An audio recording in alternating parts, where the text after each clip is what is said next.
The morning sun shimmered across the endless expanse of the Pacific Ocean, casting a golden hue over the steel-gray flight deck of HMS Queen Elizabeth.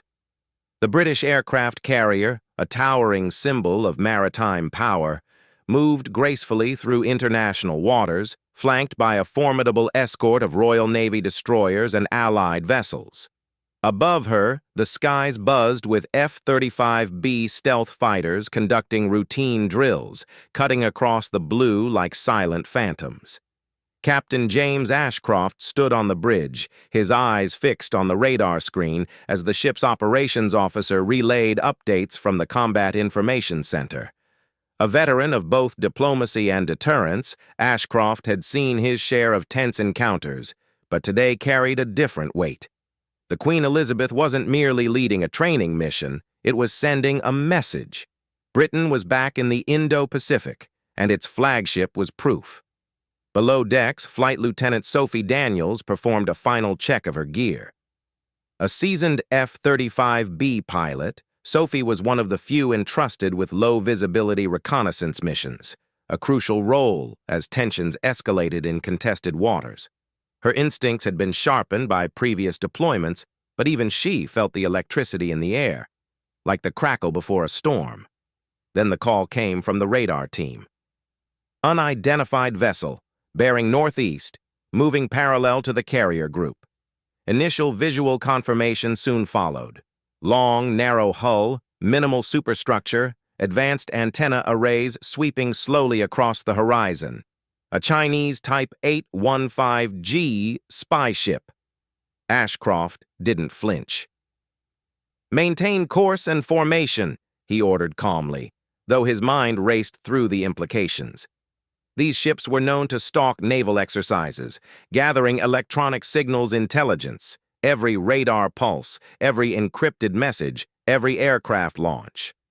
But this one was closer than expected, and it wasn't hiding. The Royal Navy crew snapped into silent coordination. Operators filtered new data through SIGINT channels, attempting to decode the spy ship's intentions. Communications officers opened official maritime channels, issuing standard warnings, but there was no response. The ship shadowed the Queen Elizabeth at just under 10 nautical miles, a proximity that felt deliberate. Lieutenant Daniels received new orders: immediate aerial reconnaissance with full electronic surveillance. Her F-35's twin engines roared to life, launching her into the sky. Below her, the fleet looked orderly, strong, but as she arced toward the intruder, a knot of unease tightened in her chest. Through her visor, the spy ship came into focus, sleek, silent, and watching. "Looks like they want us to know they're here," Daniels reported. "Passive scanners active, gathering everything." Ashcroft listened, nodding slightly. He knew this wasn't just an isolated event. It was a message, a test of resolve. The Queen Elizabeth wasn't in these waters by accident. It was projecting strength in a contested region. The Chinese ship's response wasn't random either.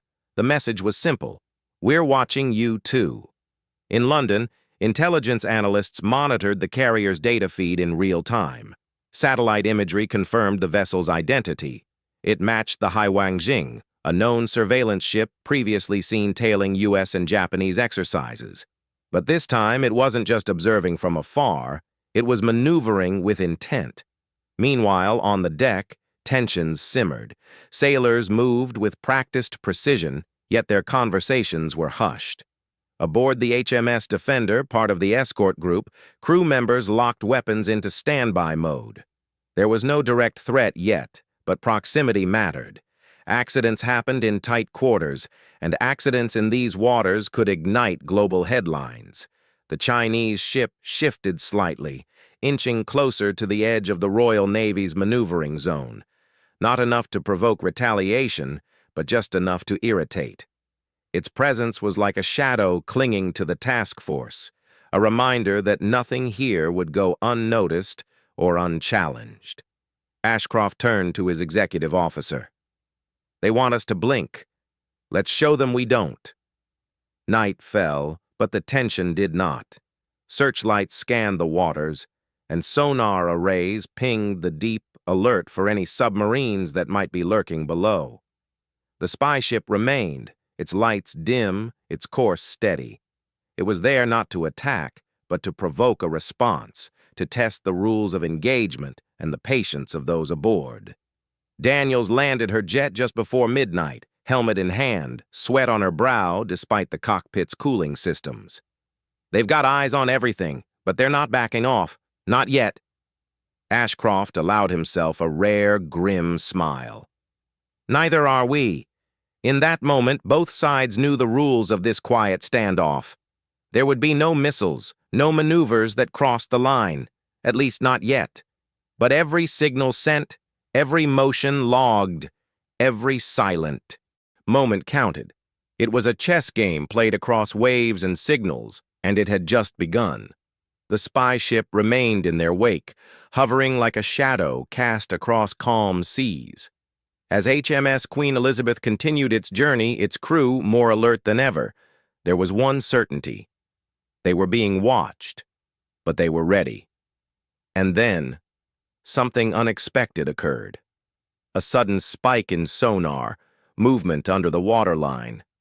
Not from a Royal Navy asset. Something else was joining the encounter. Something submerged and approaching fast. A low chime broke the quiet tension on the bridge as the sonar operator sat up straighter in his chair. "Captain, we're picking up a submerged contact. Bearing 185. Signature is unfamiliar, but it's holding steady. Depth about 200 meters. The words hung in the air like static before Ashcroft responded. "Confirm it's not one of ours," he said, voice level but laced with urgency. The operations officer ran a quick check against fleet data. "No Allied submarines scheduled in the vicinity. This is external." Ashcroft's expression darkened. One shadow trailing them on the surface was bad enough. Now, another emerged from the depths. The Royal Navy's flagship wasn't just being watched anymore, it was being surrounded.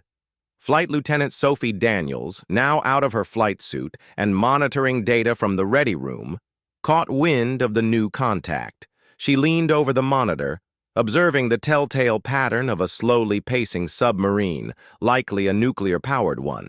It wasn't closing fast, but it wasn't staying distant either. Below the waves, silence reigned. Sonar arrays painted the vague silhouette of a long, sleek hull, a shape consistent with a Russian Yasen-class submarine. Advanced, quiet, and lethal, it wasn't built for bluffing. Its presence introduced a whole new layer of uncertainty to the unfolding scene. Ashcroft issued quiet instructions. Activate anti-submarine warfare protocols, passive tracking only, let's not provoke unless provoked. He knew this game well. The submerged visitor was asserting dominance in the same way the Chinese spy ship was above the waterline, through calm intimidation. HMS Kent, one of the escorting Type 23 frigates, adjusted its sonar sweep. Her crew specialized in submarine tracking, and now the weight of that responsibility pressed against every decision made in her Combat Information Center. Below decks, torpedo tubes were readied, not armed, but checked, just in case. Back in London, the Cabinet Office received the update. The Defense Secretary frowned as a real-time map showed the Queen Elizabeth surrounded. Chinese ship at the surface, Russian submarine below, and the aircraft carrier dead center in what was starting to resemble a coordinated display of pressure. Daniels stared at the live feed from a drone launched earlier. The spy ship hadn't moved. The submarine hadn't risen. But both remained close enough to signal they could act if they chose to. And that was the threat. Presence alone could spark miscalculation. Suddenly, the lights flickered in the Queen Elizabeth's ops center, a brief moment of interference that was quickly stabilized by backup systems. Engineers confirmed it was likely from the spy ship's electronic warfare equipment. Not a strike, just a reminder. We see you. We can reach you. Escalation without engagement, Daniels murmured. They're trying to break our rhythm. Ashcroft nodded, his jaw tightening. They want us to react first, to make the mistake. He addressed the bridge. Maintain course. Rotate patrol aircraft. Keep drones overhead. Do not let them dictate our posture. As night deepened, the carrier group's coordination reached near-silent precision. Helicopters armed with sonar buoys moved out. Drones flitted like insects across radar arcs. Crews operated in red lighting to preserve night vision. The sea felt like it was holding its breath. Then the submarine made a move. It shifted north, slowly, deliberately. Not aggressive, but definitely purposeful. It was probing, testing reactions. HMS Kent mirrored the movement, staying just outside torpedo range. The two vessels, Predator and Sentry, danced silently in the blackness beneath the surface. On the bridge of the Queen Elizabeth, Ashcroft watched every detail. "Sophie," he called into comms, "you're back in the air at dawn. I want close surveillance on both vessels. Let's show them we're not intimidated." "Aye, Captain," she replied without hesitation. Her nerves were taut, but her resolve was absolute. As the second day of the encounter dawned, the sea looked deceptively calm. To an outsider, nothing seemed amiss, just ships moving across blue water, jets flying overhead. But beneath the surface and behind the protocols, the tension was razor-thin. Ashcroft stood at the forward observation deck, arms folded, watching the Chinese ship glint under the rising sun. The Russian sub remained submerged but steady. The Royal Navy had not flinched. Not yet. Still, questions loomed. Were these forces acting independently? Or was this a coordinated maneuver meant to box in Britain's most powerful warship, forcing it to turn or worse, force a mistake? As he turned back toward the bridge, Ashcroft knew the standoff couldn't last forever. Somewhere, someone would decide to push a little further. And with that push, everything could change. The sun had climbed high above the horizon, casting a pale shimmer across the steel decks of HMS Queen Elizabeth. The atmosphere on board remained taut, every crew member operating under a disciplined calm that masked the quiet storm brewing beneath the surface.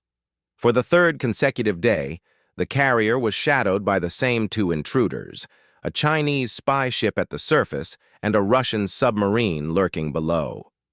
Captain Ashcroft paced beside the navigation console, eyes moving from radar screens to sonar readouts. The ship's silence was pierced only by the occasional crackle of comms and the soft thrum of the engines. He was calculating, analyzing not just the positions of the surrounding vessels, but their intent. The pressure was mounting. One misstep, one signal misread, and this shadow dance could turn violent. At 06:23 hours, an alert came through. One of the patrol drones launched from the deck had picked up a coded burst transmission. It didn't originate from the Chinese vessel. Instead, it came from beneath, and it wasn't encrypted using standard Russian naval patterns. Ashcroft and his intelligence officer, Commander Ellis, exchanged a quick glance.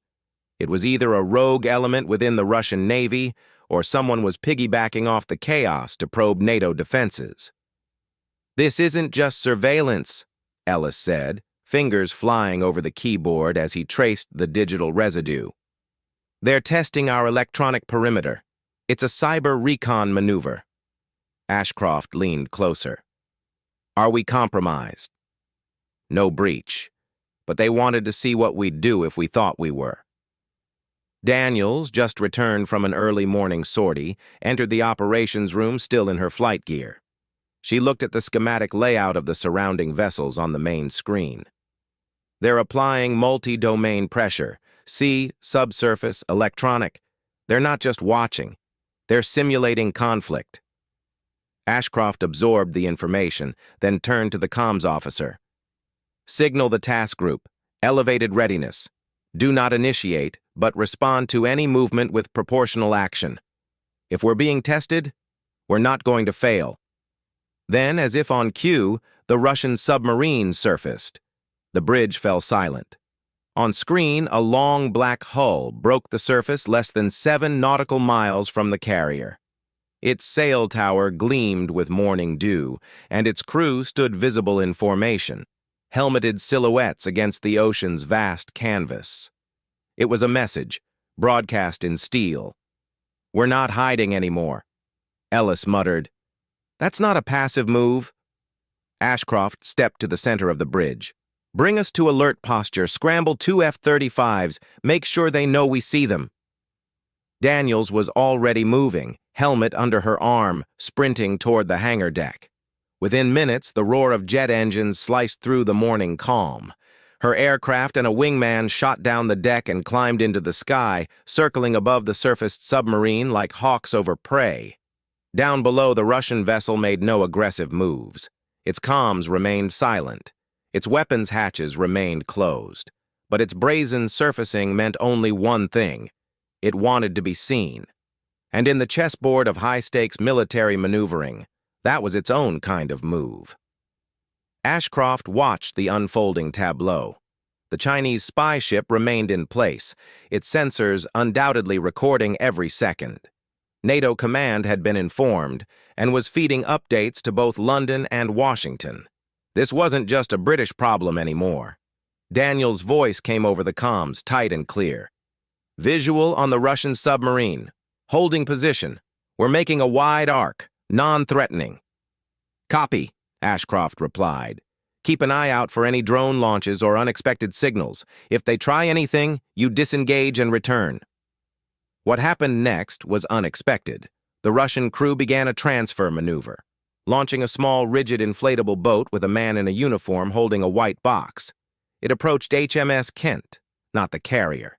This wasn't protocol. It wasn't normal. And it wasn't safe. "Sir," Ellis said, tension rising, "I advise no contact until contents are scanned." "I agree," Ashcroft responded, "but we can't ignore it. If it's a message, we need to know what kind." HMS Kent deployed its own small team to intercept. The box was retrieved and scanned thoroughly.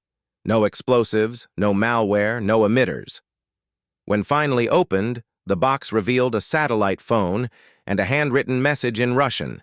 "This is not our game. You're not the only ones being watched."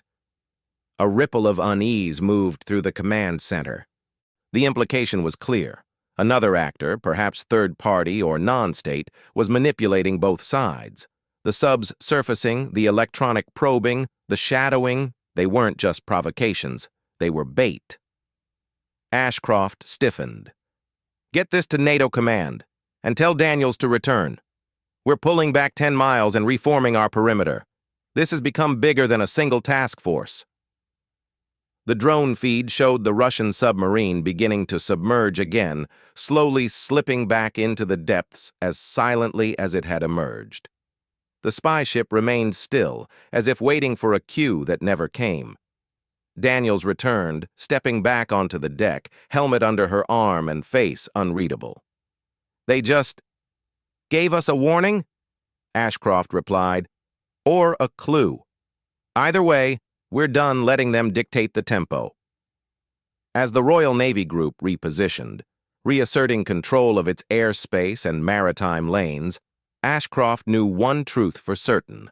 The encounter had ended, but the real game had only just begun. And somewhere, in the dark corners of the sea or the limitless sky above, someone else was watching, waiting to make their move.